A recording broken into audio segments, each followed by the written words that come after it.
is Walter T. Treweek, and my rank was ETN, Electronic Technician 2. Like I said, there was one atomic submarine, the USS Nautilus. And we had the privilege of running over it. Smashed its conning tower, guy broke his arm, almost sunk it. We were playing war games, and in war games, you don't actually shoot each other. So to make a kill for a submarine, the submarine has to dive under your ship. And when it does, that's the same as hitting us with a torpedo. So the US Nautilus was out there, up periscope, saw us, and we were in a convoy, so we had the aircraft carrier, we had 2 destroyers behind us and a couple ships behind it. And we would be highlighting them food, the mail, movies, things like that, back and forth. And when it looked and saw the Essex, my ship, it thought there was one ship, so it started to dive to go under our ship. And in the meantime, while it went down, one of the destroyers behind us come up beside us. So when it went under the destroyer, it thought it was us, and it started to come up. And when it came up, we hit the conning tower, smashed it. Now, my ship's an anti-warfare submarine carrier, so we have this big dome on the bottom of our ship where we have all this electronic stuff and sonar so that they can hear the submarines and so forth. And when we hit that submarine, it smashed that dome. And all that salt water went in there, and millions and millions and millions of dollars of electronic equipment, the most sensitive equipment of the day back then, was ruined. So we not only almost sunk the submarine, but because we smashed our dome underneath, we had to go to Boston and go into dry dock. We lifted the whole aircraft carrier up out of the water to fix that. And when we did that, these war games were where it was warm. We were down in the Caribbean where it was warm. So they sent us to Boston, and we are on our whites. And the day we pulled in, they had a blizzard.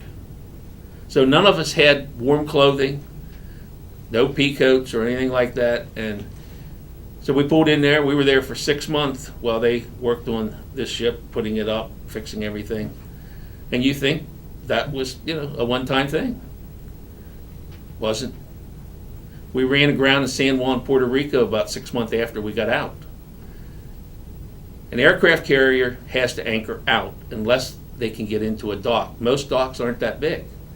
And we've been anchoring out and taking these Liberty launches into the shore, which is a tedious and awful thing to have to do.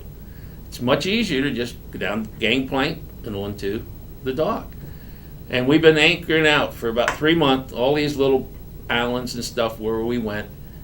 And so we're going into San Juan, Puerto Rico.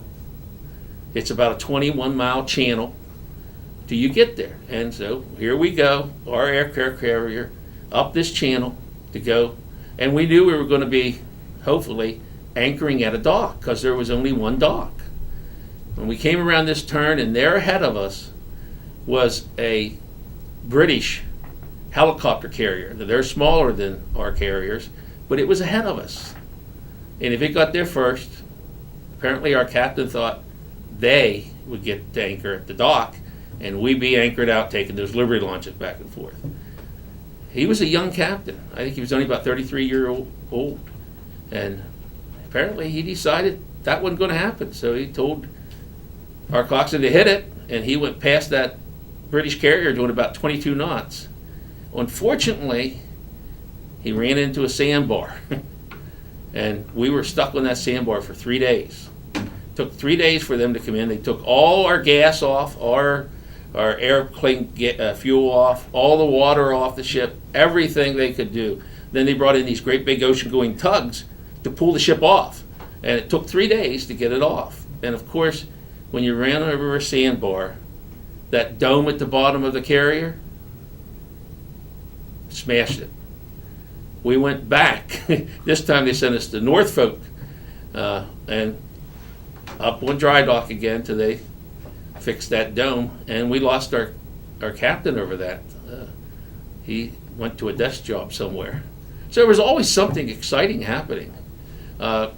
You just never knew what was going to happen on our ship. There was at least one fire a day.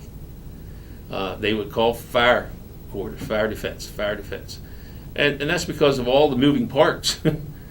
And usually they were little things, and they would spray it with a foam or something, and it would be out. And you wouldn't think much about it. But when we pulled into Norfolk, Virginia to get into dry dock, while we were there, the USS Force still came in, which had come from Vietnam. And I don't know if you've ever saw the pictures of that or the story, but they had munitions explode on deck and caused tremendous fire, and many men were killed, and it was awful. Their flight deck was 3-inch steel. Our flight deck was like 6 inches of wood.